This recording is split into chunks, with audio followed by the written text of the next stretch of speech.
Baik, bismillah.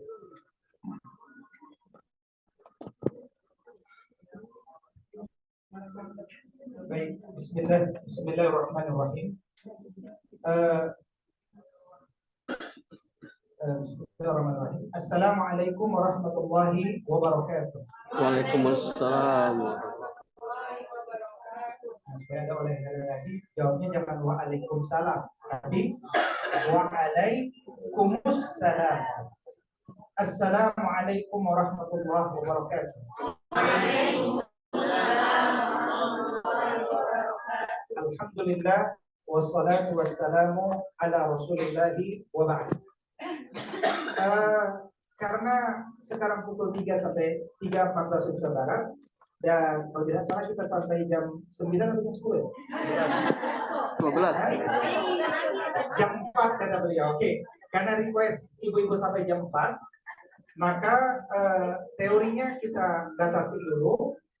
Saya ingin menyampaikan bahwa kita ini kan satu grup ya, udah grup Muadid ya. Jadi tentu yang disampaikan di sini tidaklah cukup ya, tidak cukup, tapi tentu diskusi akan bisa berlanjut terus. Karena itu tadi saya sampaikan bahwa kita menulis dan memang niatnya merujuk supaya bisa dirujuk. Dirujuk itu bukan karena kita pintar ya. Dirujuk itu saya itu selalu senangnya melemparkan gagasan supaya dikritik sebenarnya. Nah, karena setelah dikritik berarti ada yang baca dan setelah itu saya bisa perbaiki. Gitu. Beliau lah korban pertama setelah ada untuk guru tingkat 1 ya kan? Tingkat 1 itu saya lemparkan ide pertama kali. Dari situ ada dokter-dokter, profesor, ya kan? Itu macam-macam tuh ngasih ide masukan. Jadi saya dapat masukan lagi. Gitu. Habis itu kita buat ada sekolah Islamisasi sains, itu ikut banyak profesor. Ada sekolah studi Islam wasatiyah. Jadi memang kita harus berani menyampaikan sesuatu untuk nanti diperbaiki gitu. Ya. Jadi sebagai kesimpulan dari apa yang kami sampaikan, pertama, kalau ditanya materi yang saya sampaikan ini jalur sanadnya kemana? Tadi saya sampaikan sanadnya kemana? Ke ini, ke INSIS, bukan ke ulama, ke INSIS. Ya ke INSIS tentunya ke ulama gitu ya. Nah, di INSIS ini kalau Anda ingin lebih detail lagi ya, memang ada kelas tapi berbayar diajar oleh Profesor Uki Soeharto, murid langsung dari Syekh Muhammad Nakib Al-Atas. Itu 36 pertemuan membedah prolegomena to the metaphysics of Islam. Jadi apa yang saya sampaikan itu paling baru 1% ya, dari apa yang disampaikan itu. Nah, kemudian saya kan membangun sekolah adat itu motifnya supaya memang menjadi model itu. Karena supaya jadi model saya perlu belajar sama banyak teman-teman supaya sekolah saya terbaik, supaya kalau saya terbaik, teman-teman yang studi banding juga akan pasti jadi terbaik, gitu kan? Jadi kan pasti begitu.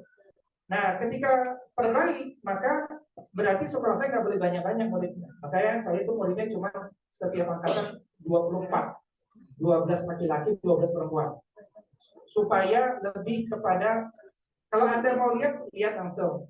Mau studi Bandung silakan. Ada yang kurang nggak? Kasih tahu saya, nanti saya perbaiki lagi.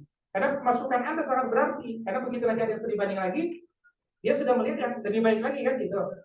Nah makanya tadi saya katakan, ini contoh studi banding ini. Nah nanti dari sini ada nih masukan-masukan ya. Contoh misalkan nih dari sekolah Alam Afdal Insan Mulia. Ya, ini nanti dia punya masukannya. Saya selalu tanya, apakah yang perlu disempurnakan dari sekolah Anda? Apa hal menarik yang bisa segera diterapkan di institusi Anda?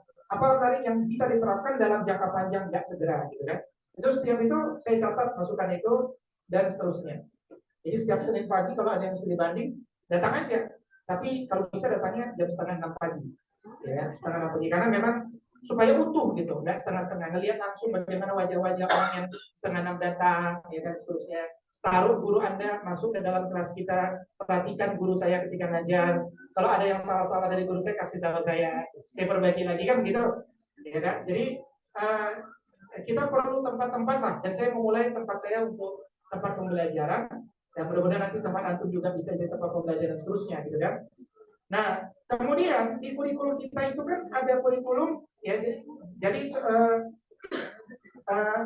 misalkan sekarang kita buka pendaftaran gitu ya, kita buka pendaftaran ya, eh, buka pendaftaran. Eh, nah, kita buka pendaftaran. Nah, di situ kan ada kurikulum. Nah, kurikulum itu kan kelas 1 jam 6 sampai jam 11. Kelas 2 jam 6 sampai jam 2. Kelas 4, kelas 5 sampai setengah 5 ya, sampai 16.30 ya. Sampai 15.30. Nah, ini contoh ya, saya maksudnya pengen menyambung sama rumah Quran, karena rumah Quran kan tidak serius sekolah. Kadang-kadang ada yang bilang kepada saya, Ustaz, kami ini buat institusi sendiri karena kami tidak setuju dengan Kemendikbud. Tapi kemudian yang mereka buat itu sekolah, tapi isinya cuma Quran saja, tidak ada matematika, tidak ada seterusnya. Nah, itu juga terlalu dulu menurut saya. Artinya, oke, kita nggak setuju sama Kemendikbud karena memang ada hal yang perlu direvisi, tapi juga jangan kau hilangkan pelajaran matematika. Kalau matematika dihilangkan, namanya nggak masuk. Jangan pula dihilangkan pelajaran fikih, karena nanti dia tidak bisa beribadah dengan disiplin. Ya, jangan juga hilangkan sains dan seterusnya, gitu ya. Nah, di antara jam apa tadi? Dari antara jam 6 sampai jam 11 misalkan, itu ada 2 jam yang namanya belajar Quran. Dari jam 6 sampai jam 8. Ya, 2 jam itu targetnya menghafal Quran. Juz 1 kelas 1, juz 2 juz 30 kelas 1, juz 29 kelas 2, juz 1 kelas 3, juz 2 kelas 4 gitu ya. Nah, apa yang dilakukan secara detail itu nanti Anda bisa melihat dari bagian ini kan ada takdib, ada konsiderasi adab. Nah, ini ada bagian menyegarkan penghayatan SOP harian muadzin. Karena saya itu akan mengapresiasi dan melindungi guru saya kalau dia melaksanakan SOP. Selama dia melaksanakan SOP pembelajaran, baik di Depok, di Bandar Lampung, di Bekasi, maka saya akan lindungi dia. Ya, dan siapapun yang menyalahkan guru saya, yang menyalahkan yang akan saya salahkan. Karena kalau orang tua tidak hormat sama guru, kan hilang keberkahan. Mau nyari apa lagi, gitu kan? Nah, tapi kalau yang salah guru saya nggak bisa lindungi, dia harus minta maaf. Karena standar itu ada di SOP. Nah, SOP-nya seperti apa? Nah, ini silakan nanti bisa di copy paste. Yaitu SOP mulai dari jam 5.45, ya. Jam 5.45, yaitu misalkan bagaimana menyambut murid mencium tangan muadzin dan memberikan ke dahi, seperti itu ya. Kemudian kalau dia beda jenis kelamin, dia coba tangan ke dada saja, ya. Kemudian ucapan salamnya harus jelas. Assalamualaikum Ustaz, gitu ya. Assalamualaikum Ustaz, gitu, harus jelas, gitu kan. Kemudian pakaiannya juga harus jelas. Kukunya kalau di Jumat ya kita cek satu-satu. Sepatu diletakkan di rak sepatu. Kemudian dia diajarkan memuliakan para tamu, wali murid, muadzin lain, dan teman-teman juga dengan tadi salam senyum sapa tadi. Kemudian go green, mereka bawa botol minuman dari rumah dan box makanan dari rumah. Kemudian cuci tangan. Ya, kemudian gurunya kita buat rekayasa positif, di mana guru memperlihatkan kepada murid sedang memurojaah hafalan Quran. Jadi dia akan melihat, jadi rekayasa kan? Ya mudah-mudahan. Nah, pendidikan itu sosial engineering, rekayasa positif. Berawal dari rekayasa, ala bisa karena biasa, gitu kan? Jadi rekayasa itu membiasakan, nanti jadi bisa. Guru-guru yang nggak biasa murojaah pagi, awalnya jaim, gitu kan? Lama-lama jadi biasa. Nah, kemudian setelah itu kemudian dia setiap hari membaca Asmaul Husna dengan suara kuat, penuh bersemangat dan penuh penghayatan. Jadi anak-anak kita hafal Asmaul Husna sejak dini. Kemudian dia selama seminggu itu mentasbihkan adab-adab. Ada 22 adab ya. Ada 22 adab. Ini nanti bisa dibaca ya. Ada 22 adab ya. Ada 22 adab yang kita tanamkan kepadanya, dan itu ditanamkan setiap hari ya, mulai dari adab belajar, adab menuntut ilmu, ya, adab kepada orang tua, adab berzikir, ya, adab kepada Allah nih, ya, adab kepada Allah, adab kepada orang tua, adab dalam majelis. Ini mereka hafal, adab dalam majelis. 1, 2, 3. Jadi berawal dari hafal, kemudian jadi membentuk pola pikir, jadi terbiasa, jadi kebiasaan. Maka kalau adab dalam majelisnya enggak benar, ya, contoh ada majelis begini, ya kan? Kita belum bisa mulai sekolah kelasnya itu kalau adabnya belum benar. Atau ketika sudah mulai adabnya kedistrak. Nah, maka guru nggak melanjutkan pembelajaran, kembalikan dulu segala sesuatunya sehingga tidak terdistrak. Gitu. Jadi nomor 1 itu adab itu konsekuensi kalau adab sebelum ini, gitu ya. Guru kita bekali ini rotan segini benar. Tapi bukan buat pukul. Tapi sebagaimana Nabi katakan, gantungkan cemeti di kamarmu. Gantungin aja, gitu. Pegang doang, gitu. Pegang, baca. Nah, itu akan memberikan satu trigger untuk mempercepatan kepada guru. Nah, jadi 22 adab harian ini itu dievaluasi secara berkala. Kemudian kurikulum kita cuma 3, Al-Quran, tematik, jasmani. Nah, apa bedanya rumah Quran sama sekolah adab? Mungkin secara umum di sekolah di rumah Quran tidak ada tematik dan tidak ada jasmani. Maka kita bicara Qurannya saja. Nah, Qurannya itu 2 jam setiap harinya, ya. Dan setiap hari kita berolahraga. Setiap hari kita tematik. Setiap bulan kita berenang. Tapi setiap hari kita Quran dari jam 2 sampai dari jam 6 sampai jam 8. Merujuk apa? Qiraah, kitabah, tahfiz 1 juz per tahun, daurah khatmil Quran 30 juz kelas 5, dan tadabbur. Nah, tadabbur itu nanti ada modul sendiri. Nah, ini modulnya. Modul ini diambil dari mana? Dari understand Quran, dari understand Quran tadi, ya, dibahasakan ringkas. Nah, buku-buku lain kita produksi sendiri. Ya, yang ini sudah bersih dari berbagai sekularisme dan pluralisme agama, begitu. Ya. Selama apa namanya? Nah, ini 6 sampai jam 8.15 Sohibul Quran, belajar Quran bareng-bareng. Habis itu olahraga, istirahat, robitoh, kemudian tematik, tadabbur terakhir. Baru ditutup dengan salamatus sodr. Salamatus sodr itu adalah ada bullying atau tidak ada bullying, anak-anak saling memaafkan, bersalaman, berpelukan, minta maaf, kemudian pulang dengan lapang dada setiap hari. Ya, tidak pulang kecuali sudah salamatus sodr. Nah, kalau ada bullying, maka dia menceritakan, aku tadi didorong, aku tadi dipukul, aku tadi begini, gitu terus ya. Dia cerita, dia taubat, istighfar, minta maaf. Jadi pulang udah selesai, nggak ada PR bullying hari itu, gitu. Ya. Nah, kalau kemudian dia kelas 4, maka jam 11 itu ada tidur siang, namanya koilulah. Jam 11.15 sampai jam 12 dia tidur siang.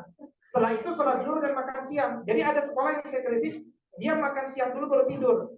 Itu bertentangan dengan prinsip kesehatan. Tidak boleh habis makan tidur. Ya, justru tidur dulu baru makan.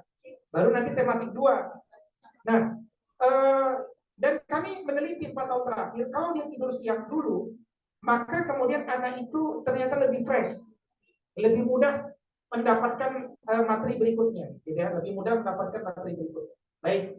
Nah, sekarang kita masuk lagi kepada poin tadi, ya, poin tadi. Ini ada adab-adab tadi 22. Kemudian memulai kelas dengan sikap yang tegas, penuh wibawa, namun menargetkan terbentuknya simpati murid. Jadi kita menargetkan mengajar tanpa marah, tapi SOP harus tegak.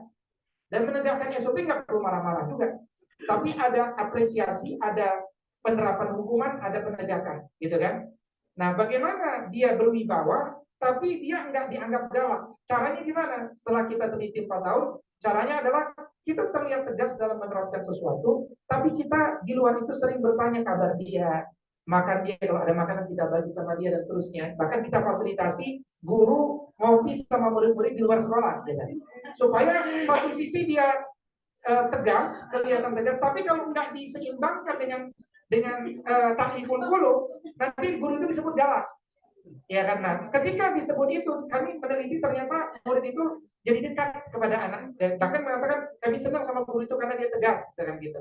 Kenapa? Karena ada penyeimbangnya, gitu. Ya. Kemudian standar kebutuhan anak ada Quran Usmani Madinah, ya, Al-Qur'an As-Sahih. Kemudian murid meletakkan barang di atas meja, Kemudian bertanya guru, kaifa halukum? Murid menjawab, nahnu bi khair, alhamdulillah. Wa kaifa anta ya ustaz? Ya, terus setiap hari itu begitu. Kemudian tidak memulai majelis sebelum mereka rapi dan diam. Standar rapi, kaki bersila, tangan dilipat, duduk tegak. Dan duduknya di bawah begini, pakai meja begini, tidak pakai kursi. Jadi duduk 10 murid 10 murid sama satu guru. Ya, konsisten menjaga ketika mau berbicara tidak boleh ada yang berbicara. Kalau mau bicara saya izin Ustaz mau bicara. Ya. Jadi mereka diam mendengarkan dan menyimak. Kemudian jangan keluar teritori kecuali dengan izin. Boleh membatasi izin murid agar teratur dalam kebiasaan ke kamar mandi. Katakan tidak boleh sering ke kamar mandi, gitu ya. 3 kali misalkan saya terus seterusnya. Kemudian ada tazkiyatun nafs, ya tidak boleh menggunakan metode ancaman karena ancamannya pasti manyus, tapi menghilangkan proses. Misalkan kalau kamu bandel nanti kamu nggak naik kelas, ya itu nggak boleh karena memang anak jadi baik, tapi baiknya bukan karena proses, karena langsung dikasih obatnya, gitu kan? Padahal itu bukan obat, itu berbahaya. Jadi tidak boleh dengan ancaman. Ya, kemudian membaca doa pembuka majelis dan sikap doanya juga harus jelas. Ya, tangan diangkat di depan dada, telapak tangan ditempel begini, wajah menghadap ke telapak tangan, duduk tegak, jadi begini, ya kan? Jadi hatta cara berdoa pun kita seragamkan. Jadi terbiasa doa. Nanti ketika berbaris upacara juga berdoa begini, ya. Jadi bukan, gitu kan ya. Ya. Kemudian dia doa penuh penghayatan, tidak berteriak. Jika ada yang diam tidak berdoa atau tidak mengangkat tangan, maka diulang sendiri saat itu juga hingga sesuai. Kemudian ada satu ayat motivasi pagi. Kemudian ada mutabah pagi dengan tanya jawab. Misalkan kelas kecil yang masih unyu-unyu kan, masih lucu-lucu. Saat dibangunkan tadi, kamu menangis enggak? Oh iya saya menangis. Ya tadi dibangunkan udah baca doa bangun tidur belum? Kalau yang dia baca doa bangun tidur, kasih tanda bintang 1 di sana. Ya, hari Senin ada bintang 1, besok Selasa bintang 2. Nanti siapa yang paling banyak bintangnya kasih hadiah. Itu saya kira itu sudah biasa. Tapi mutabah ini penting. Dan mutabahnya juga harus standar. Kalimat standar-standar ini wajib ada, ya sampai dia memang udah beres, sudah selesai. Nah, kalau kelas besar nanti kelas 4, apakah bangun paginya sudah dibangunkan? Apakah sudah membangunkan adiknya? Sholat subuhnya tepat waktu nggak di masjid? Ya, dan seterusnya. Nah, kalau kondisi tidak kondusif ketika belajar, hentikan aktivitas. Mau murojaah kan kadang-kadang begini, ada yang murojaah, yang lainnya pada berantakan kan? Nah, itu harus ada penugasan di sana. Nah makanya di sana kalau penghadapan, kalau aktivitas persoalan, tertibkan murid lagi, motivasi dan buat kesepakatan, lakukan ice breaking sesuai kebutuhan. Jika berulang kenakan IKOP. Ya, khusus hari Jumat kalau jangan sibuk kalian. Mereka punya buku harian. Hari ini aku belajar apa, dapat apa, dan itu bukan checklist tapi nulis. Mereka menulis buku harian sehingga mereka belajar nulis pada saat itu. Alhamdulillah sekarang sudah ada yang nulis buku, ada yang udah nulis komik dan apa, karena kita biasakan untuk menulis. Nah, itu awal ya. Sekarang ketika 2 jam itu ngapain? Nah, ini kemudian masuk pada memimpin Shahihul Quran, yaitu lakukan motivasi dari muadzin ya, dengan melafazkan adab pada membaca Quran bersama-sama, kemudian bersiwak ya, kemudian suara murid kuat penuh semangat berjamaah, seluruh aktivitas waktunya adalah hanya bersama Quran. Murid yang sudah menyetor bisa menjadi asisten muadzin mendengarkan setoran murid yang lain. Karena ada anak-anak spesial biasanya di antara itu. Kemudian ada ta'akhi dalam menjalankan penugasan terkait Quran. Kemudian ada pembagian waktu, 20 menit pertama murojaah dekat, 20 menit ziyadah jamaah ini. Ziyadah jamaah itu bagaimana? Murid sudah mempersiapkan 3 baris ziyadahnya melalui penugasan di rumah, dibaca 10-20 kali di rumah. Dan itu nanti disetorkan di malam hari dengan checklist. Kemudian 3 baris ziyadah ini juga dibaca bersama-sama pada 5 menit terakhir. Jadi sebelum mau pulang 5 menit terakhir dibaca 3 baris ziyadah yang akan diulang nanti malam. 3 besok paginya akan diulang kembali. Ya, disetorkan gitu. Ya, ziyadah jamaah. Kemudian ada 20 menit setoran perorangan fardhiyah. Murid yang menunggu diberikan penugasan seperti proyek penulisan Al-Quran 30 juz atau proyek lain terkait dengan Quran. Kemudian 40 menit setoran perorangan fardhiyah itu dibagi lagi. Ada 20 menit setoran bersama-sama, mereka yang membaca bersama-sama tanpa dibimbing guru. Kemudian 20 menit fardhiyah. Nah, yang fardhiyah ini juga seperti itu. Nah, kemudian dari 20 menit ini dibagi lagi 10 menit murojaah sedang atau jauh, 5 menit persiapan ziyadah esok hari yang tadi saya sebutkan, dan 5 menit mentadaburi ayat yang sedang dihafal. Ya, SOP ini berlaku untuk kelas 1 sampai 4 saja. Hal ini karena pada kelas 5 program sekolah adab adalah intensifikasi penyelesaian hafal 30 juz gitu. Nah itu hal tersebut. Nah, masuk pada setelah 2 jam, setelah jam ini saya kira hanya valid pada yang bentuk sekolah gitu kan, karena mereka setelah itu ada istirahat, kudapan, makan bersama, kemudian olahraga, robito, kemudian merawat bonding, ada 30 tadabbur, kemudian bagaimana cara closing ya, dan seterusnya.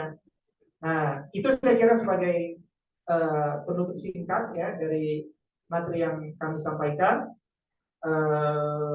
Saya kira seperti itu ya, karena setelah ini katanya ada post test ya, ada post test ya, jadi insya Allah post testnya soalnya sama 10 menit ya, sama. Jadi kalau tadi ada salah-salah, insya Allah setelah 10 ini jauh lebih baik.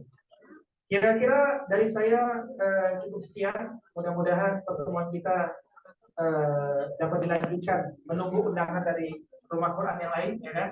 Kita akan silaturahim ke tempat yang lain. Demikian dari saya, aku qouli hadza wa astaghfirullah li wa lakum.